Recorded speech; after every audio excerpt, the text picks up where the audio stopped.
السلام علیکم ورحمۃ اللہ وبرکاتہ۔ بسم اللہ الرحمن الرحیم۔ محمد وزیر حسین آپ سے مخاطب ہوں۔ عزیز دوستو، عزیز طلباء طلبات، کیسے ہیں؟ امید ہے آپ سب ٹھیک ہوں گے۔ آج ہم اردو گرامر لیکچر اسم موصول اور اسم اشارہ کے متعلق گفتگو کریں گے۔ اس سے پہلے ایک شعر: سبق پھر پڑھ صداقت کا، عدالت کا، شجاعت کا، سبق پھر پڑھ صداقت کا، عدالت کا، شجاعت کا، لیا جائے گا کام تجھ سے دنیا کی امامت کا۔ عزیز دوستو، آج ہم شروع کرتے ہیں اسم موصول اور اسم اشارہ۔ اسم موصول وہ اسم جسے کسی جملے کے ساتھ لگائے بغیر اس کے معنی سمجھ میں نہ آئے، اسے اسم موصول کہتے ہیں۔ اسم موصول کون کون سے ہیں؟ جو، جس، جنہیں، جو کچھ، جسے، جو چیز وغیرہ، یہ سارے کے سارے کیا اسم موصول ہے۔ اب اس کی مثال دیکھیں۔ ہمارے اسکول میں وہ بچہ داخل ہوگا جو مسلمان ہوگا۔ اب یہاں پر جو کا لفظ استعمال ہوا درمیان میں، تو یہ دو جملوں کو ملانے کے لیے، جوڑنے کے لیے جو ہے استعمال کیا جاتا ہے۔ اب جو اسم موصول ہو جائے گا اور مسلمان ہوگا وہ اس کا صلہ ہو جائے گا۔ اسی طرح گوادی ہم نے جو اسلام سے میراث پائی تھی، سریا سے زمین پر آسمان نے ہم کو دے مارا، اس کے اندر جو کا لفظ استعمال ہو رہا ہے تو یہ اسم موصول ہے اور اس کے بعد والا جملہ صلہ بنے گا۔ اگلی مثال ہمارے سامنے ہے۔ سکول میں داخلہ اس کو ملے گا جس نے قرآن مجید پڑھا ہوگا۔ اب جس نے، یہاں پر لفظ اسم موصول استعمال ہو رہا ہے۔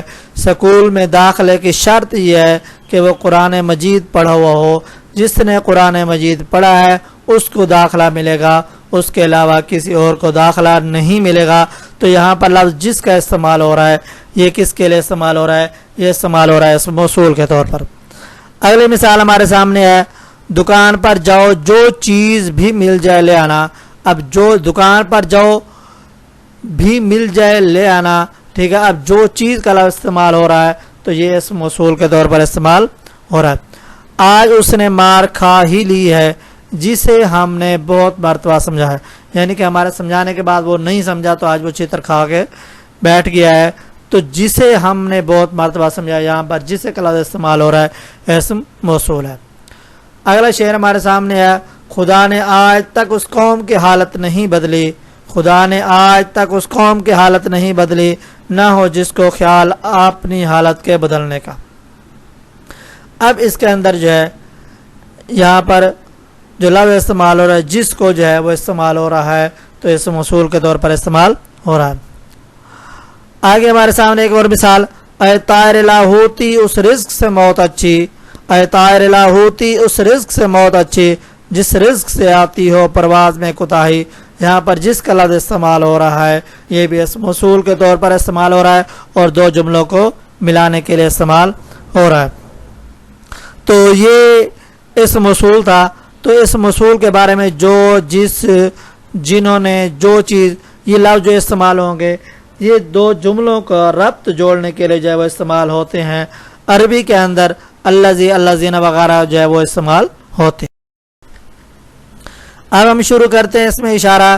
اسم اشارہ کسے کہتے ہیں اور پھر اس کے بعد بھی ہم اسم ضمیر اور اسم اشارہ میں فرق بھی آپ کو بتائیں گے۔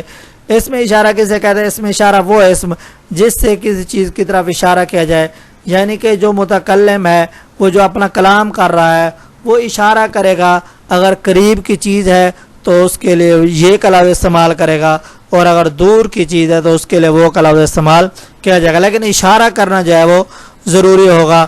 اور اشارے کے لیے جو ہے پھر ہم اس کی تفصیل ابھی آپ کو بتاتے ہیں۔ اس میں اشارہ کی دو اقسام ہیں، اس میں اشارہ قریب اور اس میں اشارہ بعید۔ اس میں اشارہ قریب کسے کہتے ہیں؟ اس میں اشارہ قریب وہ اسم ہے جس سے قریب یا نزدیک چیز کی طرف اشارہ کیا جائے۔ مثال یہ کتاب ہے، یہ کتاب ہے، اشارہ کر کے بتائیں گے یہ کتاب ہے۔ قریب پڑھی ہے تو اس کے لیے یہ کا لفظ استعمال ہوگا۔ اور اگر اس میں اشارہ بعید ہوگا تو وہ اسم جس کسی دور چیز کی طرف اشارہ کیا جائے، وہ کتاب ہے وہ قلم ہے، تو یہ کیا ہوگا؟ اس میں اشارہ بعید ہوگا۔ اب اس میں ضمیر اور اس میں اشارہ میں فرق، اس میں ضمیر کی تفصیل ہم پہلے پڑھ چکے ہیں، لیکن اب اس کے اندر فرق تھوڑا سا ملیں۔ اس میں ضمیر میں مرجع پہلے ہوتا ہے اور راجع بعد میں، یعنی ضمیر بعد میں آتی ہے اور جس کی طرف ضمیر لوٹ رہی ہوتی ہے اس کا پہلے ہونا ضروری ہے، اور جبکہ اس میں اشارہ کے اندر ایسا نہیں ہوتا، اس میں اشارہ میں اشارہ پہلے ہوتا ہے اور مشار الیہ بعد میں ہوتا ہے۔ جیسے اب دیکھیں، اگر ہم اس میں ضمیر کا استعمال کریں گے، اسلم سمجھدار ہے، وہ ذہین بچہ ہے، وہ محنتی ہے، وہ اچھا پڑھنے والا ہے، تو یہ پہلے اس کا ذکر آئے گا تو بعد میں اس کی جو ہے وہ ضمیر اس کی طرف لوٹے گی، جبکہ اس میں اشارہ کے اندر ایسا نہیں ہوتا، اس میں اشارہ کے اندر مشار الیہ بعد میں ہوتا ہے۔ یہ کتاب ہے، وہ قلم ہے، یہ پینسل ہے، وہ کاپی ہے، تو یہ اس میں اشارہ جو ہے قریب اور بعید کے لیے استعمال کیا جاتا ہے۔ امید ہے آپ کو ہماری یہ باتیں سمجھ آئی ہوں گی، اور آپ ہمارے چینل معلم اردو کو یاد رکھیں، سبسکرائب، شیئر اور لائک کریں، تاکہ یہ معلومات اور یہ علم جو ہے دوسروں تک جو ہے وہ پہنچ سکے، اور اپنے تاثرات کا اظہار اپنے کمنٹس کے اندر جو ہے لازمی کیا کریں۔ اللہ حافظ۔